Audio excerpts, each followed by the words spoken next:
Welcome back to Following Noah on a Stormlight podcast. This week is episode 117, and we are doing chapters 57 through 60 of Rhythm of War. Elliot, how are you? Disappointed that you didn't say 11-7 for the name of the episode, or the number. That's an excellent point, Elliot. I think we should just redo the whole intro. Go ahead. Hey, hello, and welcome back to Following Noah on a Stormlight podcast. Today is our 117th episode. We'll be talking about chapters 57 through 60. How are you doing, Trevor? I'm good. Good. I don't have two words, so you're going to have to flip it back to yourself for those. Okay, well, I'll pick up the slack like usual, Okay, Trevor. sounds good.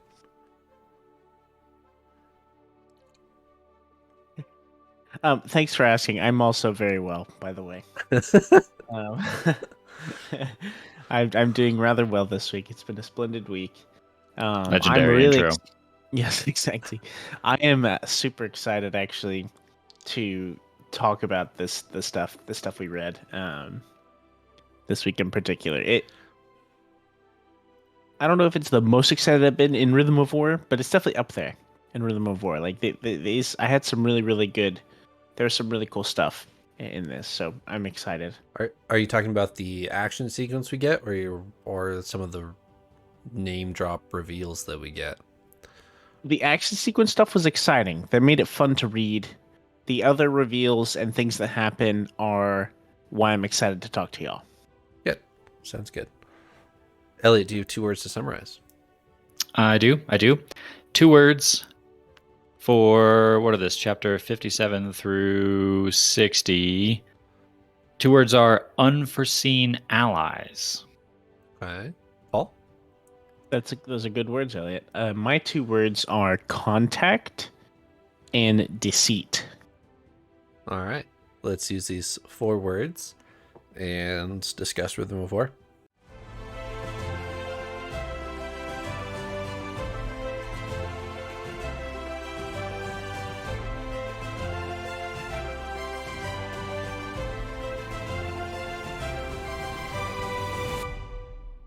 All right, Paul, throw it back to you. What do your 2 words mean? So first of my 2 words was contact.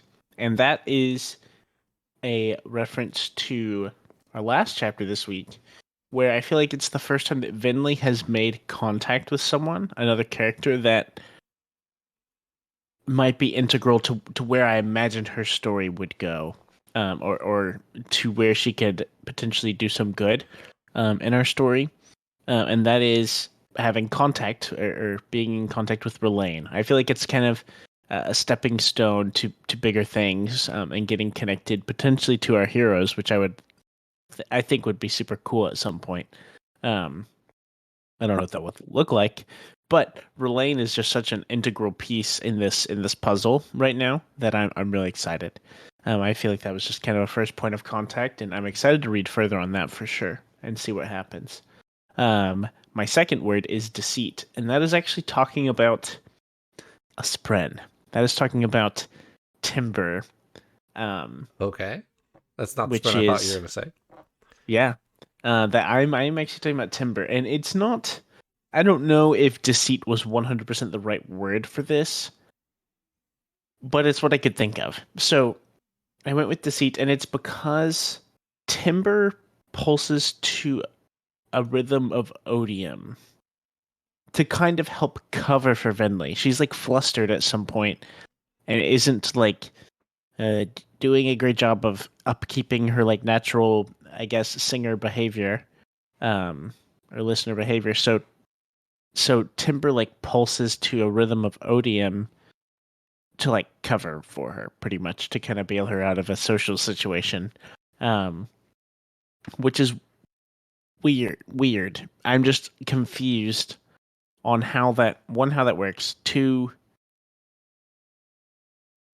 I don't know. I just feel like our good honors, not honor sprint, our high sprint and odium wouldn't mix. Like that, this is a rhythm of odium specifically. Yeah. And so, and also that, like, I mean, I understand the like sly. Our spren is like helping our character, and in this case, involves a lot of like kind of deceiving, persuasion, sneakiness, but it does seem very uncharacteristic for one of our high spren to kind of have a like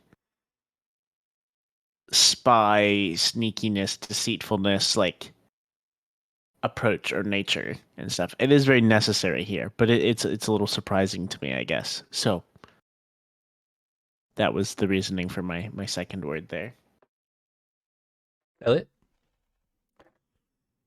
I almost picked deceit. I almost did, but for the Syl scene where she impersonates the Void Spren.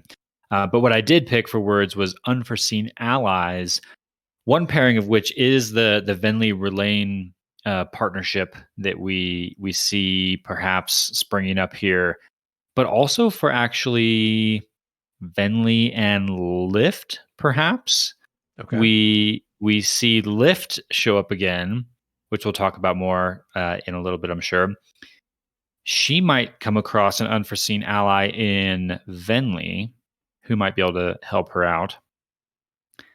The other one is a bit of a stretch, but I actually want to pull in Kaladin and Raboniel into this discussion because I want to get your guys' take on it, but I think Raboniel lets Kaladin go on purpose. Maybe.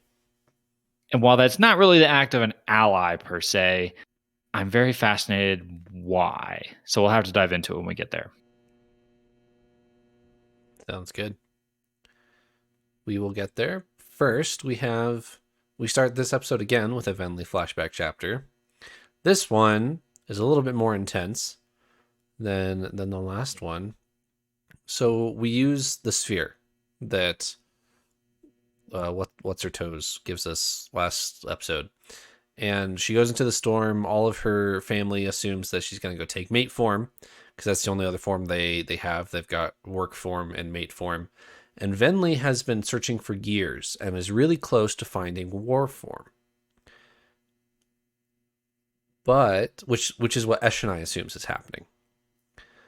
But I don't know if this is war form that she takes. I think she might have jumped straight to storm form with this spren that's in the gemstone, because the spren has a full conversation with her and is, for all intents and purposes, a high spren, one that's sentient. And I believe storm form I believe war form does not have a sentient spren like that. It's not one of the like forms of power or something like that, right? Because they have the Parshendi that they fight on the Shattered Plains, they're all in war form. Right. So I do think that she discovers war form between now and the Way of Kings, but I don't think that's what this is. I think this is storm form, the form that they have by the end of Words of Radiance. Like the Voidbringer, eyes glowing red lightning stuff. I think that's what this is. I think she skipped war form and will then go back for it later, and then somehow she's able to conceal it and still look like work form. Because it's stated that work form and mate form are the only two they have right now. And she's been looking for war form. I think she skipped it with this. I didn't think about that when I read it, but when you run through that, that makes perfect sense. I think you might just be right, because it does definitely seem like this was a full on void spren that was in this gemstone. Right. And maybe if it's not a spoiler, maybe somebody can correct us in the comments, but if this is or if this is war form or storm form, but I believe it's storm form.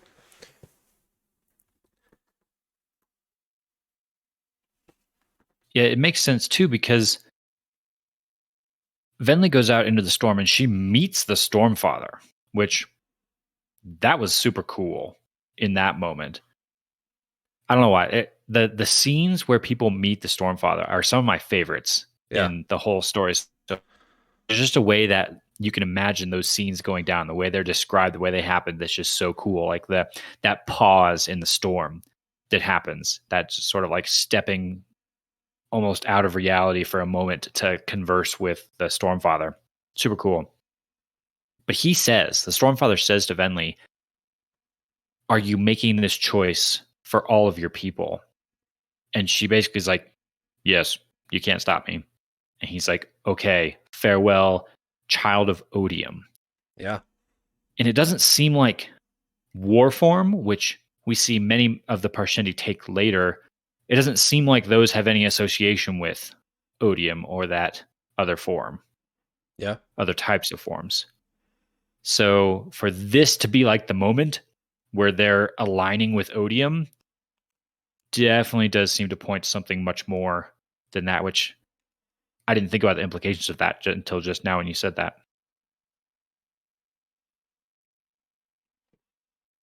Did you guys catch what the Spren was saying?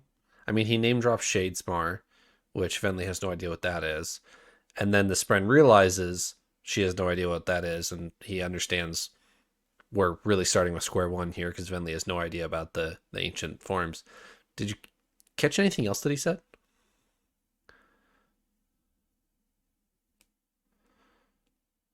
I caught something else that was confusing, but I don't think it's what you're fishing for. So we might want to talk about whatever that is first.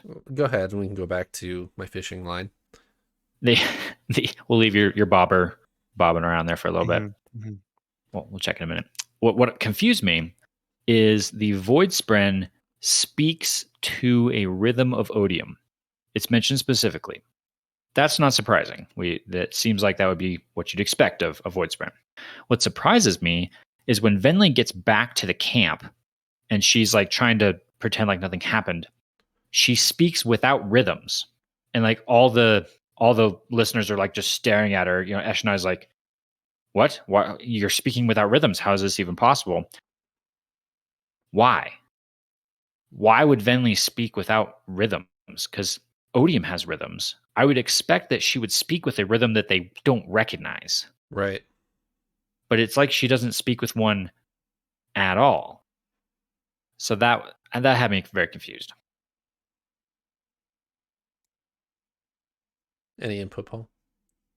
This is my biggest question, maybe of the whole episode, is Venli's, I guess, concerns, problems, issues with the rhythms at this point. So this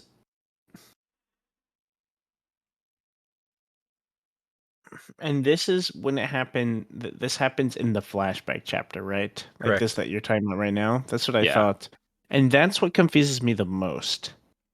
Because in like later, I think when it was that like Timber kind of intercedes is like current day. It's like she has bonded a Radiant Spren, and so that makes some sense to me that she like maybe would have some detachment level from the rhythms. Yeah. But in this like flashback, I don't get it. I don't know why she could or would speak without rhythms. Maybe it's like a Shalon scenario where we find out that Pattern had been there all along or for like longer than we thought or knew. Maybe Timber was kind of around back at this point, and like that's somehow the reason, like being associated, being scouted by a high spren. Maybe that means you have some separation from these rhythms. That's my only guess. Other than that, I don't know. Other than if there's something else that we just don't know about Venli, that might be revealed later. But I don't get it in the flashback. Yeah, like I said, in the current day, it makes sense to me logically. Like I can have some guesses as to why, but this I don't really get. Okay. So here's my interpretation of it, and I'll be making some assumptions here, so go along with me. I assume that natural listener and singer forms and rhythms come from cultivation. And if you are in a normal form, war form, work form, anything that's not that storm form or above, that is a cultivation based form. And if you are in that form, it is natural for you to talk it to one of cultivation's rhythms, or the rhythms that the only rhythms they know of at this point. When Venli goes into the storm, she hears a new rhythm. She hears the Spren talking to Odium's rhythm. And then the Spren says, okay, we're going to bond, but we have to hide that you are this new form. So she comes back and she's hiding the fact that she's going to speak to this new rhythm, and the cultivation rhythm is no longer natural. So it takes her a second to pick up the old rhythm. So she accidentally just says nothing, or it says a mute form. And then, because she picks up an old rhythm like within seconds, right? And Eshonai's like, where's your rhythms, Venli? And she's like, oh, you just misheard. I am talking normal rhythms. This is normal. So I just assumed that she just wasn't used to the unnaturalness of her old rhythm. Okay, so she's intentionally suppressing the new rhythm, and she's just forgetting to also speak to the old rhythm that she should be speaking to. That's Okay. my interpretation. That's fair. That's plausible. What was the other bit about that Spren that we were supposed to notice? The other bit about the Spren, he asks, is this the high storm or is this the new storm, the one in the south? And I don't have any answers for you guys besides like, what? Like the direction that we associate the Everstorm with is not south. And is he just referring to when an original Everstorm was summoned and it was in the south, maybe? That would be maybe my assumption, but he implies that it's been a long time since he's been to Roshar. The Spren, what's up with old Roshar these days is what he says. And he's like, is this the high storm or is this the new storm in the south? And I paused, I'm like, what does that mean? Like, we have the Everstorm, which was summoned, and correct me if I'm wrong, but I think it's new, right? All the Spren are saying that the Everstorm is new, and it wasn't back way back when. So what storm is he talking about? Yeah, I don't know. I assumed I was misremembering something, because I thought the Everstorm gets summoned by Venli and all the listeners later. Much later. That's like how they bring on Stormform, isn't And it? for the first time. Well, Right. It's not how they bring on Stormform. They are already in Stormform. It's their weapon. It's their secret weapon they're going to use to kill all the Alethi when they're coming for them. Okay.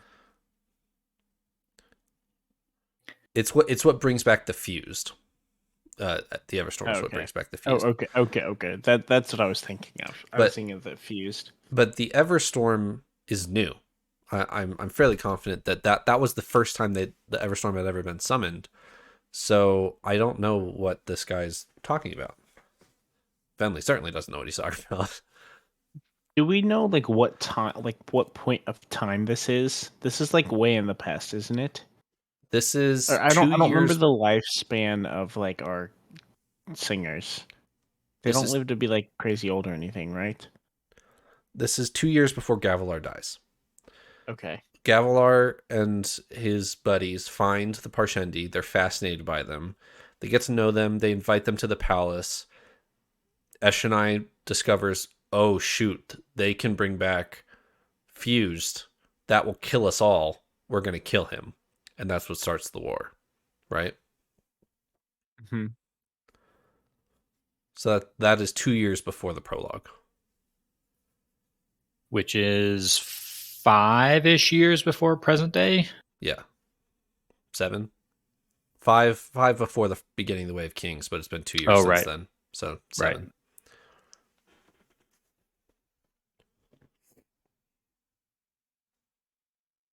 So yes, very, very interesting Spren interaction here. Yeah. Eshonai is very unsettled by the lack of rhythms to the point where, are we in Eshonai's point of view at that point? I think we are.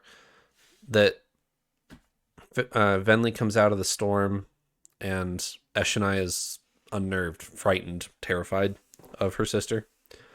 Venli gives her like a toothy snarl grin that's supposed to be reassuring, but it's definitely not.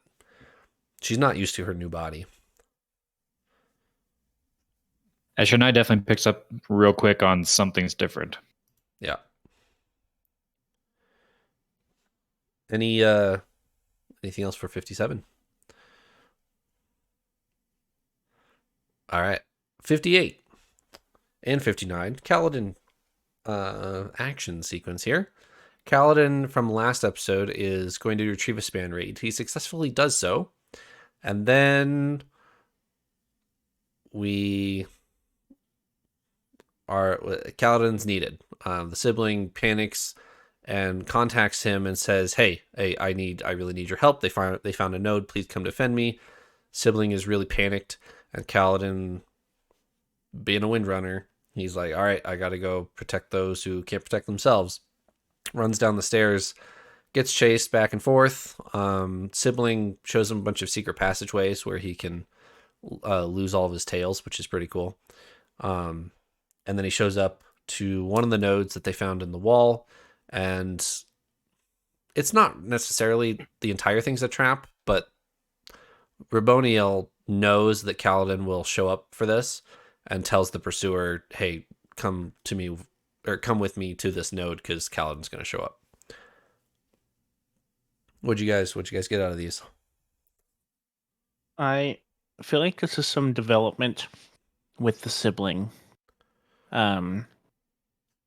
Like I understand the sibling is like panicking because they're going to like harm or hurt her, I guess.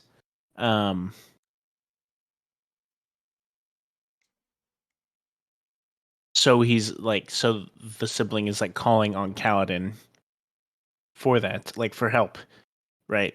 But what we've seen of the sibling so far, I feel like, is a very like wants nothing to do with these people.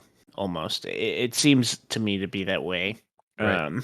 At least maybe was it Navani that the sibling was super curt with? Someone it was. I don't remember exactly. And maybe like 2 episodes ago we talked about it. Where I feel like the sibling was pretty adverse to anyone. Like would never ever bond someone, if that makes sense. Like does not care at all. And I feel like this is maybe an opportunity to show like some good or restore some faith that the sibling has in the Alethi, Yeah. or things like that.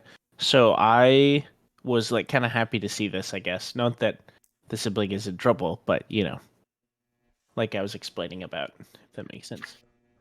I think that might be true if he succeeded. I don't know if he did, and I don't know if by the siblings' definition, if he did.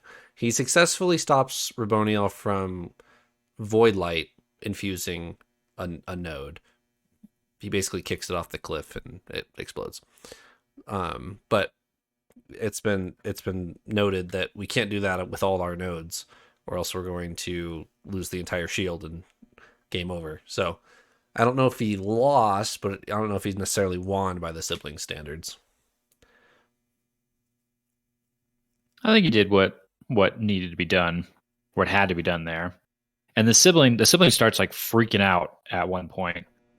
And I think this will probably win him some points, him being Kaladin with the sibling, and that he did save the sibling from being corrupted, destroyed, whatever.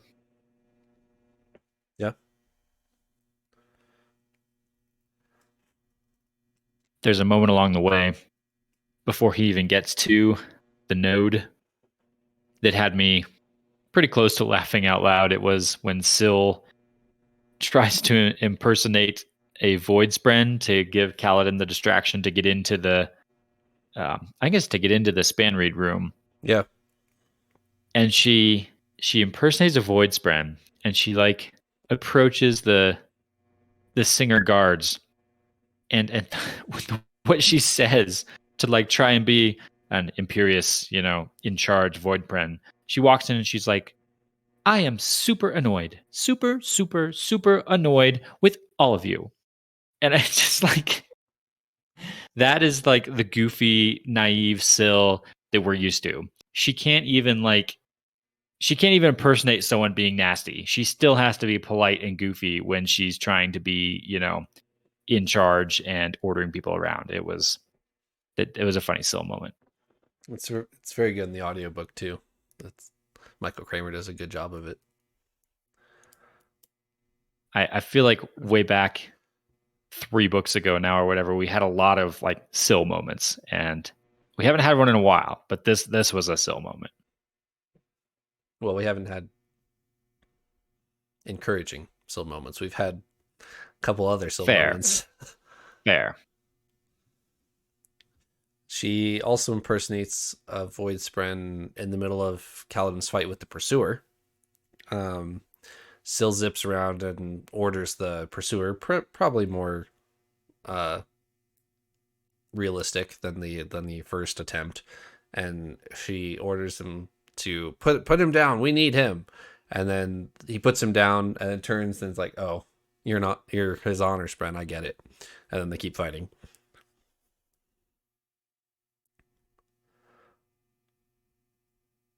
Before we get too much into the fight, there is one thing that we probably should note. Kaladin does successfully snag some span reeds. Yes. He does get into that room, and he's able to snatch like a whole pouch full of Voidlight span reeds.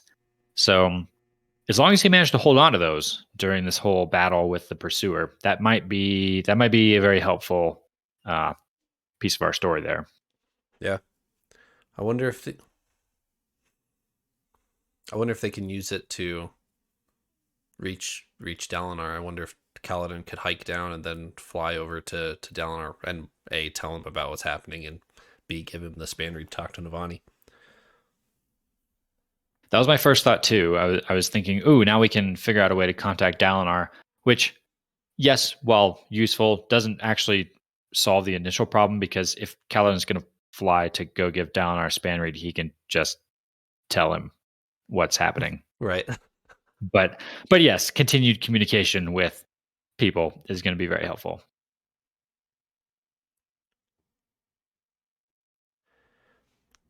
Do we need to talk about the fight that much? I feel like just reading it would be better. We can kind of skip that part. Punch, wrestle. I think some neat things to point out is,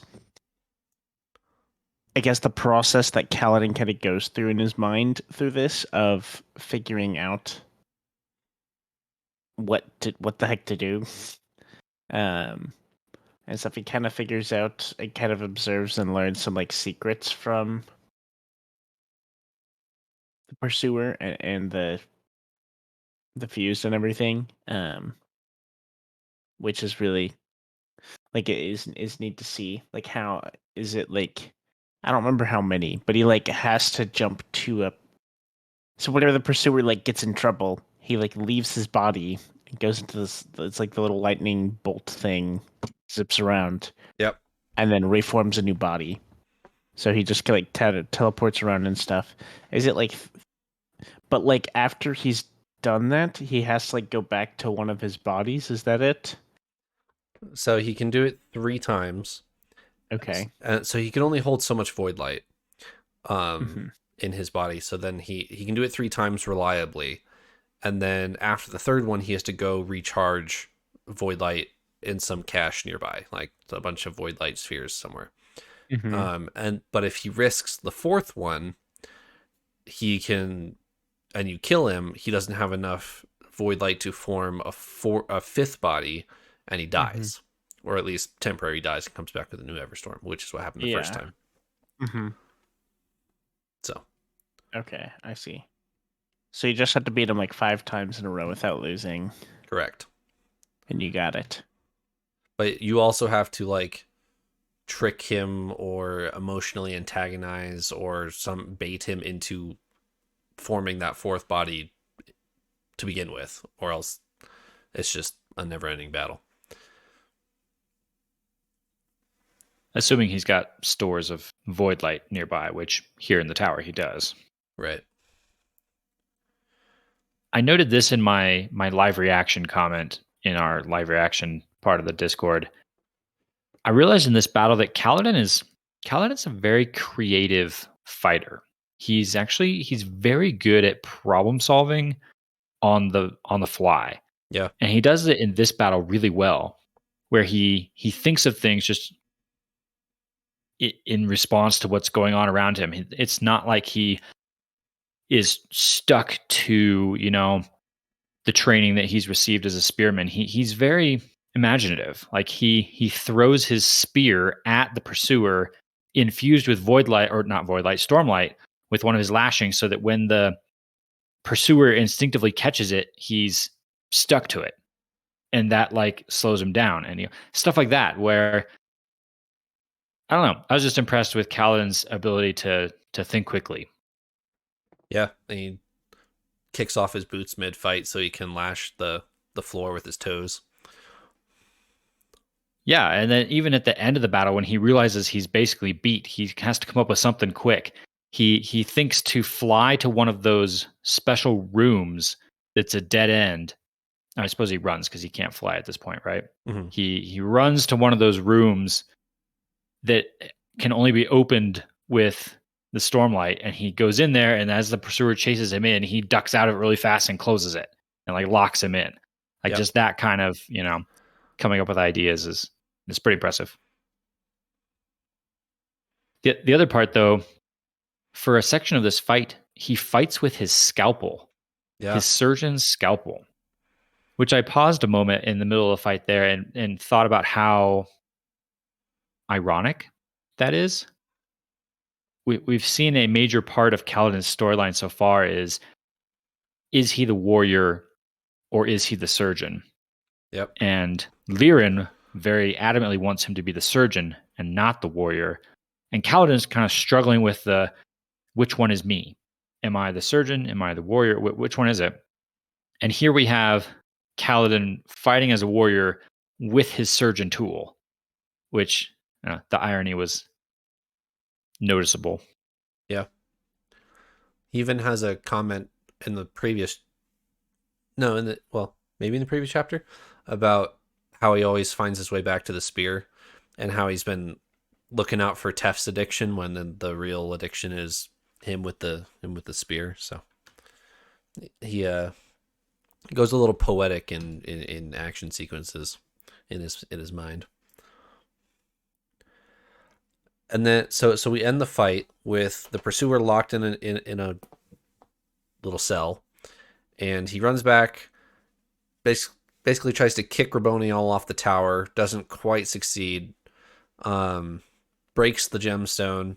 Raboniel stabs Kaladin, and then just observes and watches Kaladin try to heal. Because Kaladin just destroyed one of these nodes, it has weakened Kaladin, or more accurately, it has strengthened the pillar which is suppressing the radiance. So I think now, if the other Windrunners were close to waking, that is no longer going to be the case. Because Raboniel studies this, and Kaladin's absorbing Stormlight is way slower than it was right before he kicked that node off the cliff. So, did you guys pick up all that?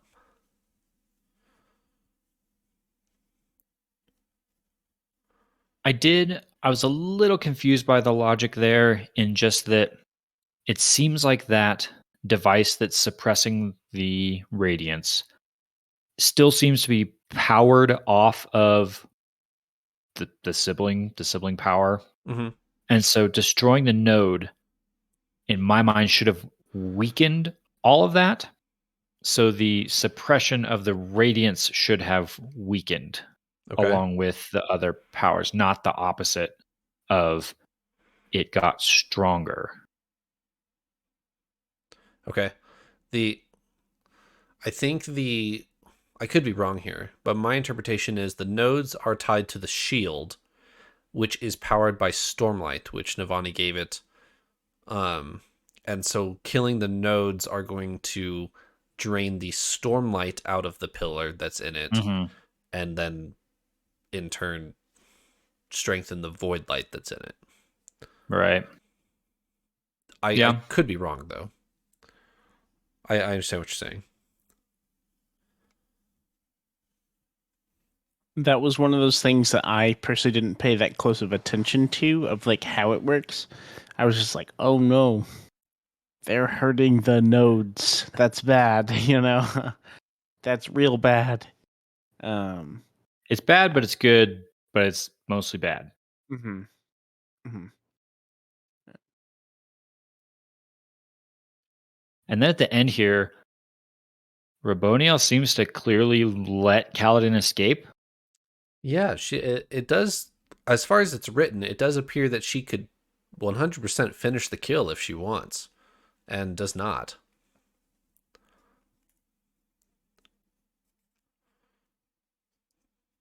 She goes all like nasty on him as well.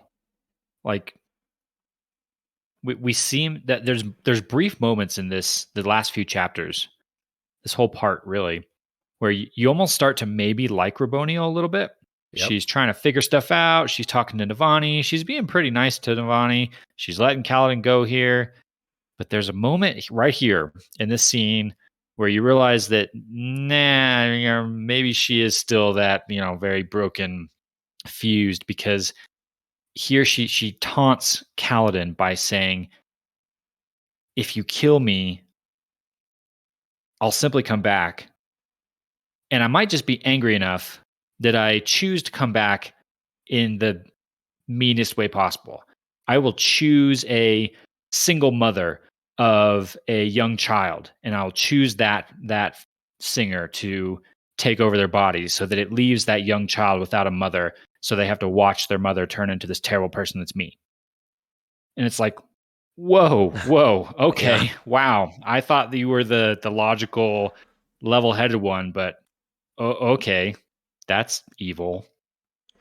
Yeah, there are several people that I know of who are fairly soft on Raboniel, and I'm not one of them. She is introduced as the scientist lady who tried to chemical warfare her way out of the war, and I don't get past that. She's extremely evil. Yeah, and this was a brief reminder of that. So, yes, I would be tempted to cut her a little slack for her sciency engineering collaboration side, but yeah. Yeah. Yeah. Anything else for 58 and 59? I want to briefly talk about the epigraphs if we're Yes. ready to do that. Yep. So, 59, the epigraph brought us a new name. Yes. And I almost wish she'd done a spell check on it because it would have been the easiest spell check ever. The name is simply L. And we don't really even get any context. It's just mention this person L. And it's funny, when I read chapter 59, I saw that name. It's capitalized, so it's clearly a name. So I wrote down my notes. Who is L? About 7 pages later, when I get to chapter 60, what does the epigraph of chapter 60 say? Who is L? That's exactly what it says. So whoever the author of Rhythm of War is asking the same questions as us, apparently. Yeah, and let's come back to L real quick, because I do want to talk about the author of Rhythm of War in general. Let me read a little bit of Rhythm of War, and then we can discuss it.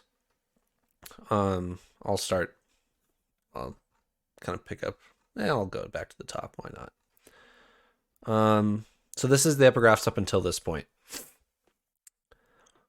I find this format most comfortable, as it is how I've collaborated in the past.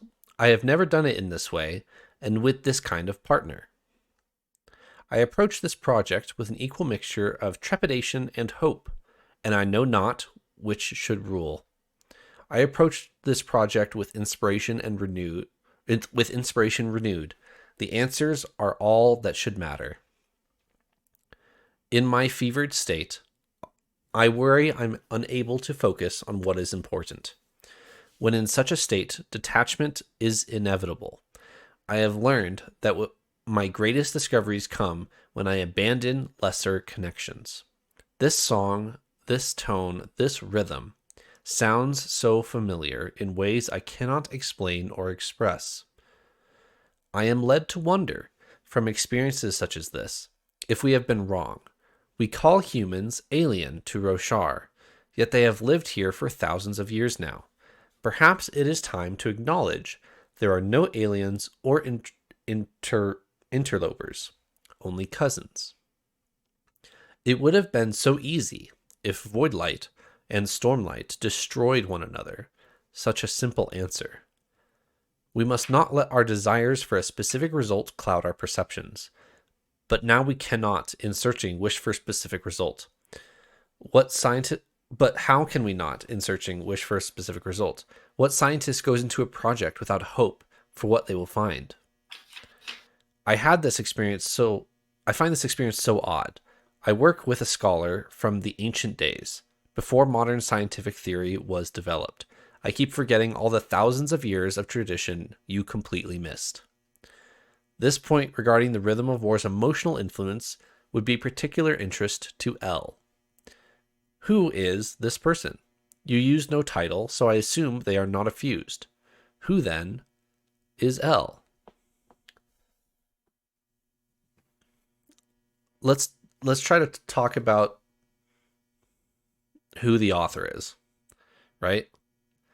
They seem... My first guess would be an effused. They seem like they're not human, but I'm trying to figure out if they are like an immortal fuse who's been around for a long time, or if they're a singer, or if they're a listener, or what we're talking about here. What are your guys' thoughts? It's clearly written in present day because the humans have been here for so long, right? Yes. Is this a book that's already written, or is this like...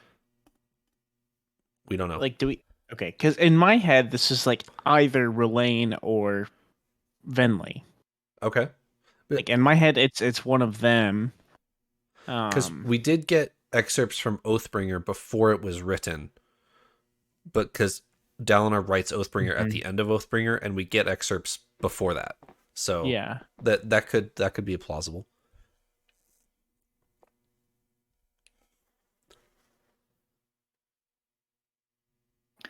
I almost want to actually guess that it's a human, like Yasna or somebody, like writing this Navani. after, or like Navani, Okay. after all this is happening.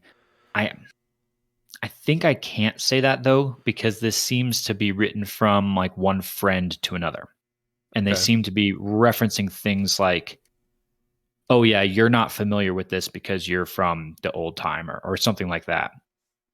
That seems to make it seem like a singer writing to like a fused. Right. That yeah.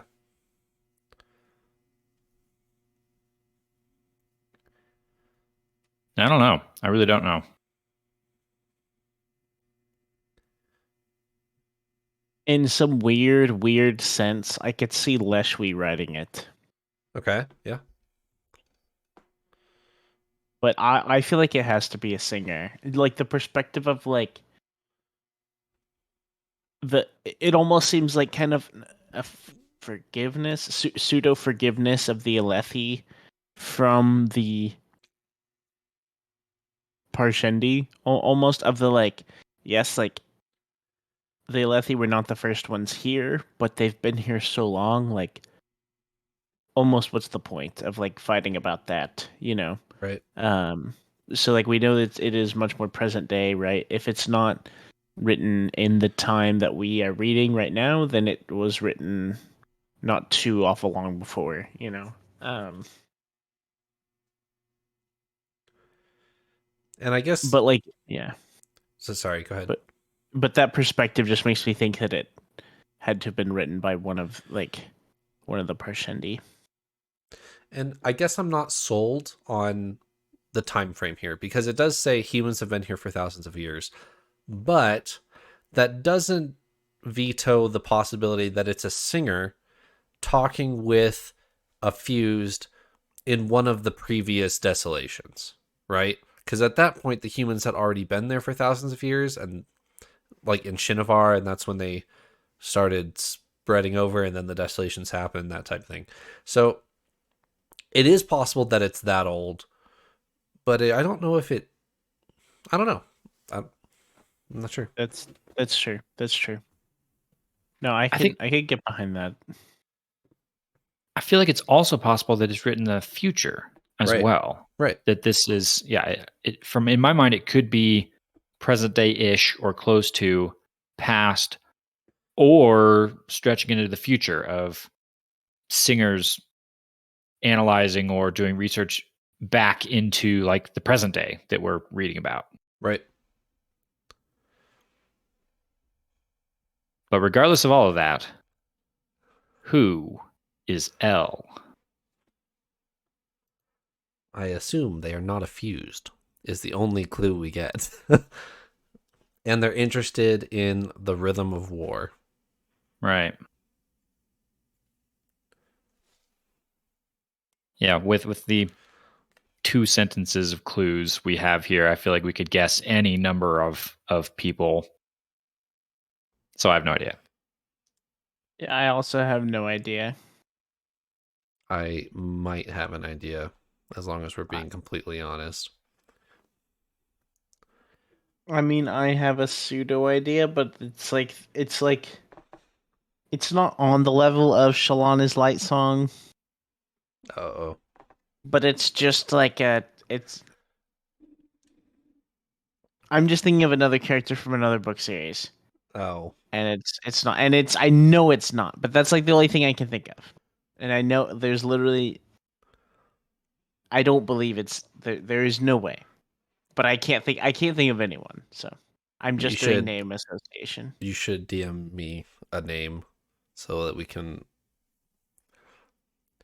talk about this later in the channels that Elliot is not allowed to see when I reveal this to our Discord people.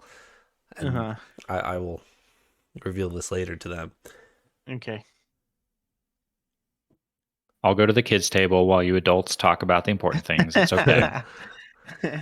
Elliot, we're going to need you to leave the room. Mommy and Daddy are talking. Yep. All right. Yeah. Who's L? Next. The actual content of chapter 60. Venli finally gets to talk to Rlain. I feel like we've been waiting for this conversation for a while, and it finally happened. Rlain and Venli both get the revelation of I am not the last listener on Roshar. Both of them have assumed that the other is dead. They didn't really have much of a relationship before this, is what Venli says, that Esh and I knew Rlain better. But he, they know who each other are. And so they have a conversation back and forth, and I'm not sure if their motivations align, or more like they could help each other out, because Venli's end goal is to run. Her goal is to run down the tunnel, assumed dead by everyone, so she can go live her happy life away from all of this. Rlain is pretty much full send on, no, the humans are worth protecting and fighting with, and I'm part of Bridge 4. That's who I am. Kaladin's needs are my needs, is what Rlain pretty much says here. So, well, what were you guys' thoughts on this? I think I might phrase it as, I think Rlain and Timber's goals are aligned, or at least quite close. Okay. So we have Venli with the voice in her heart now telling her the same thing as Rlain is kind of telling her, of we need to help the humans. Does Venli herself quite want to do that yet. I don't think so. Although, by the end of the chapter, maybe that's changed. Maybe.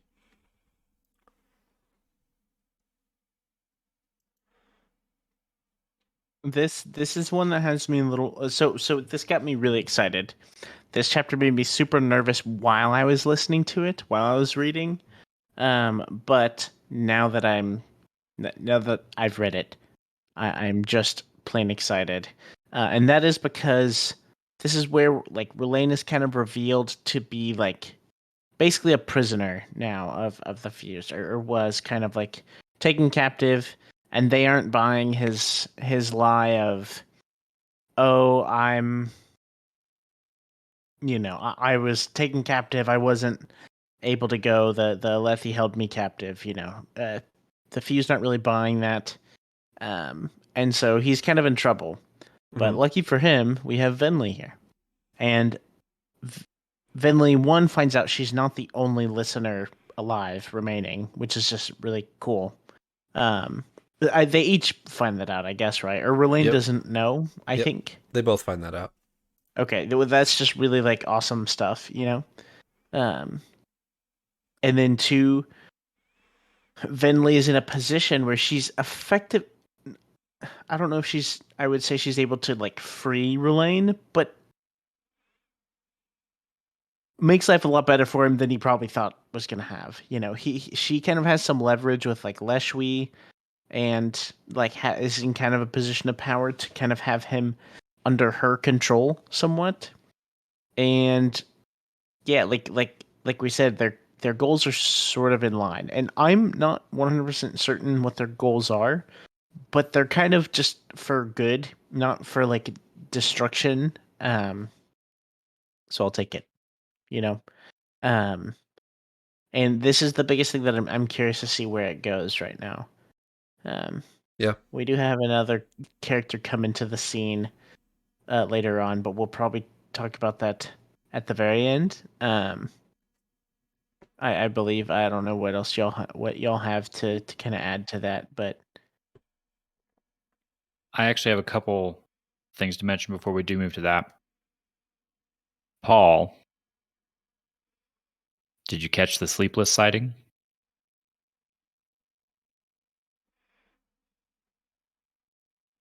It actually could very well not be a sleepless sighting, but the word Kremling was used, and so I'm going to latch onto it.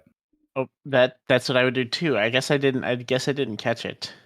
So when Venli walks into the prison to go talk to Rlain, she does her little void spren check by jumping into Shadesmar really quick and looking around to make sure there's no void spren like spying on them.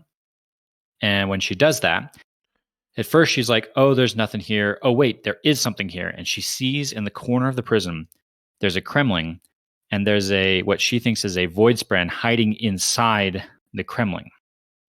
And she realizes this, and she kind of attaches this to the whole, oh yeah, these secret spren or whatever we learned they're called, they can't hide anymore in Urithiru because of the power of Urithiru or whatever, they're visible.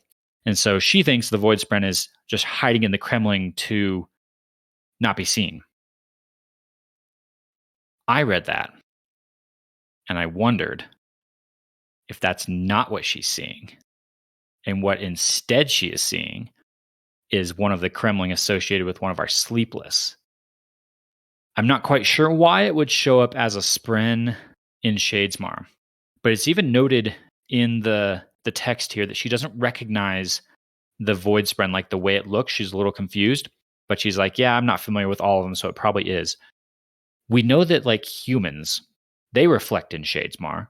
So if there's a human standing here, there's a light that kind of reflects their soul in Shadesmar. It doesn't seem like that far of a stretch for me to think that a sleepless might do the same. That if it's like a regular Kremling, maybe it doesn't reflect in Shadesmar, but if it's a sleepless, maybe it does. And that might be what Venli's seeing here. The Kremling also acts fairly odd after it's identified, because Venli goes to like shoo it away, like acting, trying to act normal or whatever, and just shooing away a Kremling. But the Kremling gets up and runs all the way down the hallway. It doesn't like, move a little bit and then stay there. It acts like it's been seen and gets up and leaves and goes all the way down the hallway. So I don't know if that's a void spren controlling the Kremling or if that's Sleepless. If it's controlling a Kremling, it's got to be Sleepless. No way it's not, That's definitely where my mind went as soon as I read that. I was like, here's our Sleepless listening in on everything. And I'm not sure where I sit on this, but I might be in the camp of all Kremlings are Sleepless. I thought that for a while. I might be in that camp of every Kremling is at least part of a Sleepless. Yeah. I think I fully support that theory. I am a believer that every Kremling is part of a Sleepless. They've been around forever. They always there's all the illusions in Dawn Shard of like we're everywhere. Yeah, exactly. It's like, oh, this synth is just part of my body, Right. and stuff. They're just Mr. Worldwide, Yeah. Could very well be. I had something else to note, unless you guys had any other comments on Sleepless. Nope. Before we move on to Lift, there's a brief moment. Well, it's actually right when we're about to transition into the Lift bit of it. Venli goes to Dalinar's room, and they have a bunch of fused going through all of Dalinar's possessions, and they're like cataloging socks and everything, like writing it down and neatly, storing it all. Yep. And Venli notes that this is strange. I wonder if they're looking for something very specific in all of Dalinar's possessions. And I can think of at least one thing, if not more, that they might be looking for. The first thing I can think of is the thrill. If they know okay. that Dalinar has captured the thrill into a gemstone, they're like, you know what? We better at least check his sock drawer and make sure it's not in there. Just want to play it safe, Right, exactly. We might as well go check all his socks and make sure it's not just tucked in a sock. That's pretty funny. I didn't even think about that. What else could be they looking for? An honor blade? Obviously, they could be looking for an honor blade. They're looking for an honor blade. They could be looking for the strange dark sphere that Navani seems to have lost. Yep. Or maybe exploded. We don't know. Maybe any like secrets he's written down in the Way of Kings or something. A diary, right. They probably have Oathbringer the book now. Yeah. Anything else is down in our house? I think that's it that we know of. But anyway, I thought it was interesting that they were going through all this stuff like that and could think of a few things they might be looking for specifically. Venli was confused, but I could think of why they were doing that. It's plausible. I will be honest, I didn't give it a second thought of why they would be going through Dalinar stuff. So, Lift shows up. She has been captured by Mraize, and Raboniel notes how Mraize likely captured her. She's in a prison. She's in like this movable cell thing made of, what does she call it? Did you guys catch this? I don't remember it, but did she use the term Ralkalest again? She did. She named it Ralkalest, and she identified that it is equal to aluminum. So Ralkalest is aluminum, as you and I know it. So we can use those two terms interchangeably, assuming that Raboniel is a good source to use that information from. But how do you guys think the Mraize Lift chase went and how long that lasted? I'm confused. I don't know. Knowing Lift, probably a very long time. She's rather good at escaping. That's true. I was surprised that she was ever caught. Yeah. Me too, actually. It's a testament to Marae's for sure. He does kind of cheat. He's got the see-through walls AVR, dude. So Fair. So yeah, Lift has been turned over to Ramoniel, and then Venli pleads for Rlain's life and gets Rlain turned over to her, and Venli's like, "Oh, that's my next ideal. I will free those who are in bondage," or whatever she says. And then a female voice replies to her and says, "These words are not accepted." What'd you guys get from this? It seemed like it was not the time, Okay. I guess. And doesn't she kind of has a realization afterwards of like, afterwards or maybe right before of like, I can't say these words if this girl is in bondage right in front of me, talking about Lift, and I'm not doing anything about it. Right. I feel like she kind of has her like mission call there, and of So, what she wants to do. are you in the right words, wrong time camp? Yes. Okay. Definitely. Elliot? Yeah, that seemed the likely explanation to me. Was it seemed like Venli wanted the words to apply to Rlain, but then the voice was kind of coming back and saying, you can't say that with someone clearly right in front of you needing to be freed from bondage. Okay. Interesting. I didn't actually think about the female voice coming back I did. with the denied. I'm not sure. That does seem significant now, but I haven't had enough time to chew on it to decide what exactly that might mean, aside from cultivation, I guess we know is female. Yep. That would be the first culprit, because I think the rest of our radiants have received it from a male voice.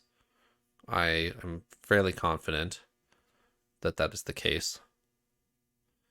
And I would go as far to say that it's different.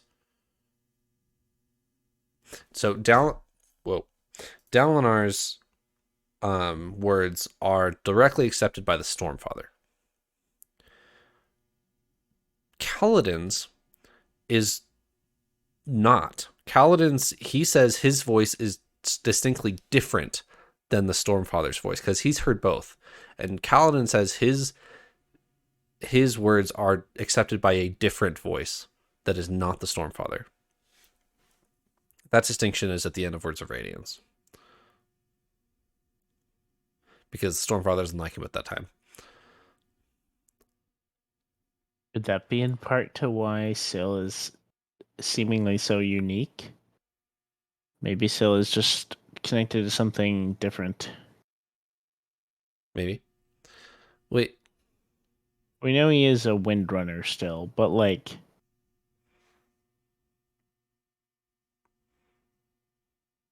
but unclear. I assumed with the female voice that it was just cultivation. But does cultivation have to do... Is cultivation directly tied into the Knights Radiant? Is then the question. Because I've always assumed that honor birthed the Knights Radiant, and you said your ideals to equivalent substitution of honor. But is cultivation in there as well? Good question. I don't know. Raffo. I'm gonna Raffo that one.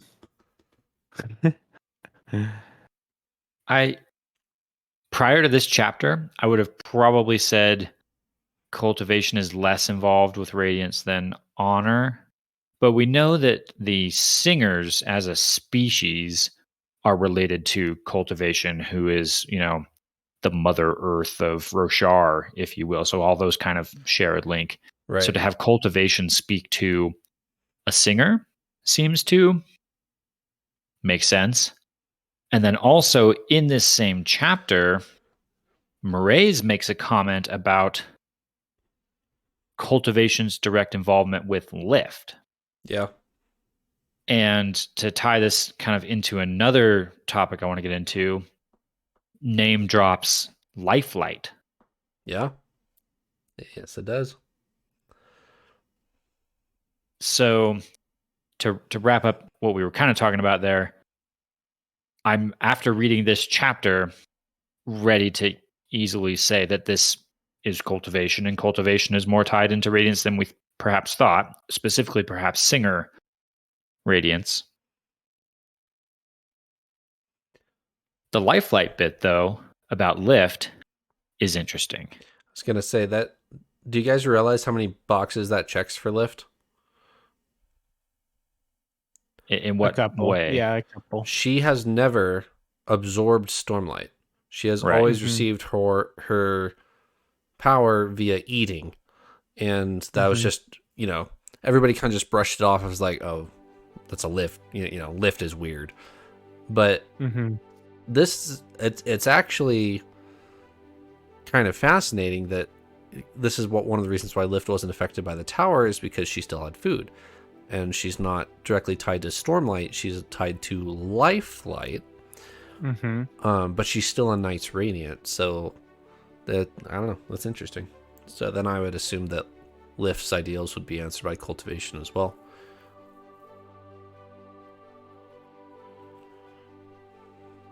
And again, why does Mraize know this?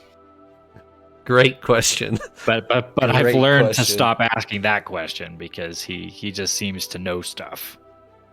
I feel like Mraize is the most weird character right now, because like he's just a normal person, but like he's got everything and knows everything.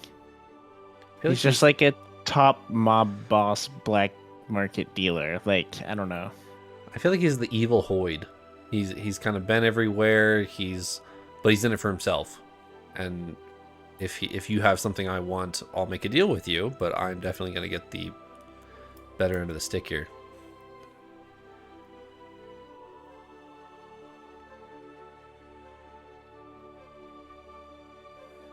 Definitely interesting. I don't know fully what to make of Mraize.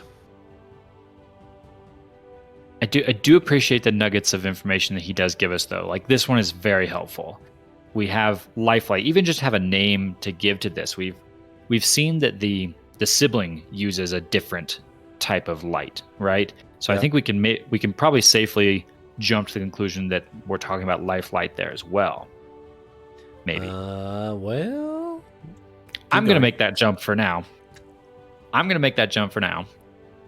So now in my mind, I have like this, Triforce of power on Roshar. We've got Stormlight, Honor, Voidlight, Odium, and Lifelight, Cultivation. I would subscribe to that theory as well.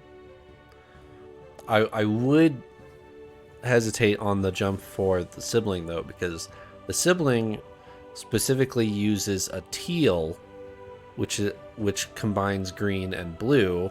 Yep. So I think the sibling might be a combination of cultivation and honor as opposed to just cultivation's light. That's fair, because we have had implications. We have had discussions before that did link the sibling somehow to both of them. Right. So that's a good point. Maybe the sibling is not using pure Lifelight. Maybe it's a combination. Right. Oh man. So maybe we've got our primary colors of. Yep. Oh dear. Yep. Oh dear. There you go. Somebody draw that out. I'm sure somebody has. I can believe that.